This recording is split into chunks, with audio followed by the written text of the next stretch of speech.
28 नवंबर 1953 रात के 2:30 बजे न्यूयॉर्क शहर की पुलिस के पास से कॉल आता है कि एक होटल की बिल्डिंग के नीचे एक लाश पड़ी है। तो आप यहाँ पर आकर देखो कि आखिर मामला क्या है। जैसे ही पुलिस वाले वहाँ पर पहुँचते हैं तो वो देखते हैं कि लाश पर सिर्फ एक अंडरवियर है। बस मतलब जिस इंसान की वो लाश है उसने सिर्फ एक अंडरवियर पहनी हुई है और लाश के आसपास कांच बिखरा हुआ है और होटल के 13वें फ्लोर पर एक खिड़की भी खुली हुई है। यानी देखने से ये साफ साफ पता चल रहा था कि ये शख्स इसी खिड़की से नीचे गिरकर मरा है। पुलिस ने इन्वेस्टिगेशन शुरू की तो मरने वाले का नाम पता चला, जो था फ्रैंक ऑल्सन। ऑल्सन जिस वक्त जमीन पर गिरा वहाँ पर कुछ लोग भी मौजूद थे। पुलिस ने जब उनसे पूछताछ की तो उन्होंने बताया कि मरने से ठीक पहले ऑल्सन कुछ कहने की कोशिश कर रहा था।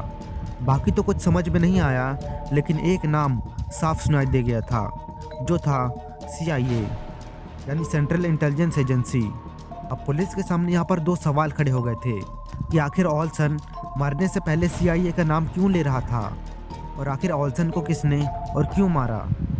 ऑल्सन के परिवार ने भी इन सभी सवालों के जवाब खोजने की बहुत कोशिश की, लेकिन उनको कोई भी जवाब नहीं मिला। पुलिस ने भी काफ़ी इन्वेस्टिगेशन की, काफ़ी छानबीन की, लेकिन उनके हाथ भी कुछ नहीं लगा। एंड फाइनली पुलिस ने भी हारकर इस केस को क्लोज कर दिया। लेकिन 20 साल बाद ऑल्सन के परिवार के पास से कॉल आता है और ये कॉल सीधे US प्रेसिडेंट के ऑफिस से होता है। जी हाँ, US प्रेसिडेंट के ऑफिस से। उन्हें अर्जेंटली प्रेसिडेंट से मिलने के लिए बुलाया गया था। ऑल्सन के परिवार को कुछ भी समझ में नहीं आ रहा था कि आखिर प्रेसिडेंट उनसे क्यों मिलना चाहते हैं। और यही सोचते सोचते जैसे ही वो वहाँ पर पहुँचते हैं तो प्रेसिडेंट ऑल्सन की मौत के लिए ऑल्सन के परिवार से माफ़ी मांग रहे होते हैं। पर क्यों? आखिर अमेरिका का प्रेसिडेंट एक ऐसे व्यक्ति की मौत के लिए माफ़ी क्यों मांग रहा था जिसका केस 20 साल पहले ही क्लोज कर दिया गया था? बस यही सवाल ऑल्सन के परिवार के दिमाग में भी चल रहा था और इस सवाल का जवाब सिर्फ एक चीज़ में छिपा था, प्रोजेक्ट MK अल्ट्रा। आखिर कहानी क्या है इस प्रोजेक्ट की, आइए जानते हैं। कोल्ड वॉर के समय रशिया और अमेरिका एक दूसरे के ऊपर नजर रखने के लिए एक दूसरे की जासूसी किया करते थे। और साल 1949 में अमेरिका की सीक्रेट इंटेलिजेंस एजेंसी को यूरोप में चले एक बड़ी अजीब केस के बारे में पता चला। इस केस में जोसेफ मिडसेंटी नाम का एक पादरी कोर्ट में बिना कुछ पूछे ही तरह तरह की कंस्पिरेसीज बयां कर रहा था। उसके हिसाब से वो हंगरी को तोड़ने की एक मिशन में शामिल था। उसने कहा कि उसने नाजियों का साथ दिया था वगैरह वगैरह।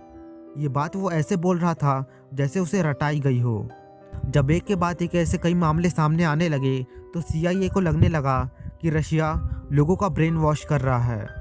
CIA को लगने लगा था कि रशिया माइंड कंट्रोल करने की कोई टेक्नोलॉजी बना चुका है और कोई भी देश ये बिल्कुल भी नहीं चाहेगा कि कोई दूसरा देश उससे आगे निकले। इसलिए 1950 में अमेरिका के CIA ने कनाडा के साथ मिलकर इंसानों पर एक खतरनाक एक्सपेरिमेंट करने का सोचा और इस एक्सपेरिमेंट का नाम था MK अल्ट्रा। इस एक्सपेरिमेंट को करने के लिए CIA ने famous Scottish American psychiatrist doctor Donald Cameron को चुना। कैमरॉन का मानना था कि हमारा दिमाग एक कंप्यूटर की तरह काम करता है। जैसे हम कंप्यूटर में किसी भी फाइल को डिलीट करके उसे दोबारा से रिकवर कर सकते हैं, उसी तरह हम दिमाग की याददाश्त के साथ छेड़छाड़ करके उसे भी रिकवर कर सकते हैं। 1953 में इंसानों पर इसे लेकर एक्सपेरिमेंट करने शुरू कर दिए गए। दिलचस्प बात यह थी कि जिन लोगों को एक्सपेरिमेंट के लिए चुना जाता था उन्हें भी इस बात की भनक तक नहीं होती थी कि उनके साथ क्या होने वाला है। इस एक्सपेरिमेंट को करने के लिए डॉक्टर कैमरॉन को काफ़ी लोगों की ज़रूरत थी, इसलिए उसने अपने पास आए मरीजों को झांसे में लेकर एक्सपेरिमेंट के लिए तैयार करना शुरू कर दिया। हालांकि उन्हें यह भी नहीं बताया गया था कि उनके साथ क्या होने वाला है और क्यों होने वाला है। वे बस डॉक्टर की बातों में आकर उसका साथ देने के लिए तैयार हो जाते, वो भी इसलिए क्योंकि उन्हें लगता था कि डॉक्टर ऐसा करके उनकी बीमारी का इलाज कर रहे हैं। लेकिन सिर्फ इतने ही लोग काफ़ी नहीं थे, एक्सपेरिमेंट के लिए और भी लोगों की ज़रूरत थी। इसलिए CIA ने भी लोगों को तलाशना शुरू कर दिया जिन पर एक्सपेरिमेंट किया जा सके। इसके लिए उन्होंने बड़ी ही चालाकी से प्लान तैयार किया। उन्होंने लोगों को फंसाने के लिए सेक्स वर्कर का सहारा लिया। ये सेक्स वर्कर अनजान लोगों को एक होटल में लेकर आती जिन्हें कोई खबर भी नहीं होती थी कि ये होटल का कमरा CIA का अड्डा है। कमरा खास तौर पर तैयार किया जाता था। माइक्रोफोन और कैमरा से हर समय कमरे में होने वाली हरकतों पर नज़र रखी जाती थी।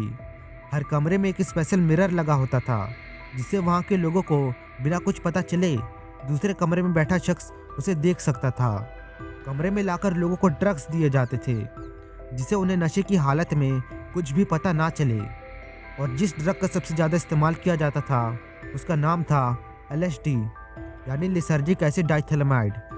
ये एक ऐसा ड्रग है जिसे लेने के बाद इंसान अपने होश खो बैठता है। उसे हेलोसिनेशंस होने लगते हैं, यानी उसे वो चीज़ें दिखाई और सुनाई देने लगती हैं जो असल में एग्जिस्ट नहीं करती हैं। लेकिन सेक्स वर्कर से ऐसा करवाना जब CIA को अनसेफ लगने लगा तो उन्होंने इस काम को करने के लिए मैजिशियंस का सहारा लिया। उसके जरिए वो जादू के बहाने लोगों को LSD ड्रग देता था। किसी भी इंसान पर यह एक्सपेरिमेंट 3 राउंड में किए जाते थे। सबसे पहले किसी भी सब्जेक्ट यानी इंसान को LSD ड्रग दी जाती थी ताकि उसके असर से लोगों का दिमाग आउट ऑफ कंट्रोल हो जाए। जब LSD अपना काम कर देता था तो उसके बाद दूसरा राउंड शुरू किया जाता था।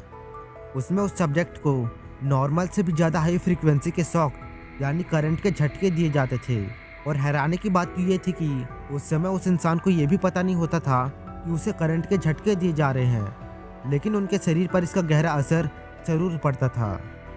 ये सब करने के बाद उस इंसान की याददाश्त पूरी तरह से चली जाती थी। तीसरे राउंड में पेशेंट की याददाश्त को रिप्रोग्राम किया जाता था। इस प्रोसेस में उन्हें कुछ रिकॉर्डेड मैसेज सुना जाते थे। इसके असर से वो कुछ अलग सा बर्ताव करने लगते थे और इसी तरह से उनका ब्रेन वॉश किया जाता था। कुछ पेशेंट तो कई बार खुद पर कंट्रोल भी खो बैठते थे, लेकिन वो फिर भी वही करते थे जो ऑर्डर उन्हें CIA देता था। इसी तरह फ्रैंक ऑल्सन भी डॉक्टर कैमरॉन के पास अपनी बीमारी का इलाज पाने के लिए गया था, जिसकी कहानी मैंने आपको शुरुआत में सुनाई थी। लेकिन वो इस एक्सपेरिमेंट का शिकार हो गया।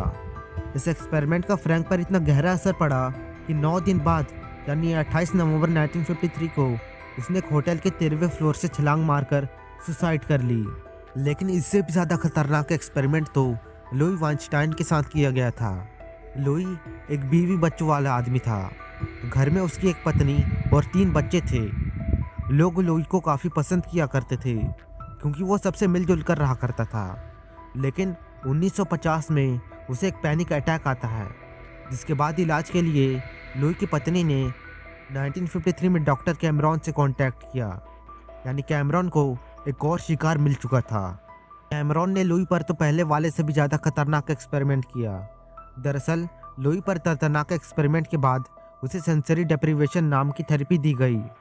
इसके अंडर उसे एक जेल के अंदर बंद कर दिया गया और दोनों हाथों को चेन से बांध दिया गया। जेल में पूरी तरह से अंधेरा कर दिया गया था और लगातार 2 महीने तक उसे ऐसे ही रखा गया। यहाँ तक कि लगातार उसे वहाँ एक अजीब सी प्री रिकॉर्डेड वॉइस सुनाई जाती थी। इस वजह से लुई की सुनने की और कुछ भी फील करने की एबिलिटी खत्म हो गई थी। और फिर 2 महीने बाद उसकी सारी सेंसेस ने काम करना बंद कर दिया था। लुई के परिवार को जब इसका पता चला तो उन्होंने CIA के खिलाफ ही केस कर दिया। इन सब खुलासों के बाद 1973 में इस एक्सपेरिमेंट को बैन कर दिया गया। उसके कुछ महीनों बाद जॉन मार्क नाम के एक जर्नलिस्ट ने गवर्नमेंट डॉक्यूमेंट्स निकलवाए। करीब 16,000 डॉक्यूमेंट से मार्क ने MK अल्ट्रा की पूरी कहानी पता की। जी हाँ, 16,000 डॉक्यूमेंट्स। इसमें CIA ने यह भी माना था कि उन्होंने 20 सालों तक कई लोगों पर इस तरह के एक्सपेरिमेंट्स किए थे। CIA ने $90,000 का मुआवजा सभी विक्टिम्स या उनके परिवार वालों को दिया जिन पर उन्होंने ये एक्सपेरिमेंट्स किए थे। और इसलिए ऑल्सन के परिवार से प्रेसिडेंट रिचर्ड निक्सन ने ऑल्सन की मौत के लिए माफ़ी मांगी। इसके बाद साल 1977 में MK अल्ट्रा के बारे में और भी बहुत से खुलासे हुए, लेकिन इसकी पूरी कहानी कभी पता ही नहीं चली। दरअसल साल 1973 में प्रेसिडेंट निक्सन ने जब CIA के डायरेक्टर को हटाया तो जाते जाते वो MK अल्ट्रा से जुड़े ज़्यादातर डॉक्यूमेंट्स ख़त्म कर गए थे। मतलब अभी भी कहानी का ज़्यादातर हिस्सा एक मिस्ट्री बनी हुई है। वेल, आपको क्या लगता है इसके बारे में नीचे कमेंट करके ज़रूर से बताएं। अगर वीडियो अच्छी लगी हो तो वीडियो को लाइक और चैनल को सब्सक्राइब कर लेना। मैं मिलता हूँ आपसे अगले वीडियो में, तब तक के लिए जय हिंद।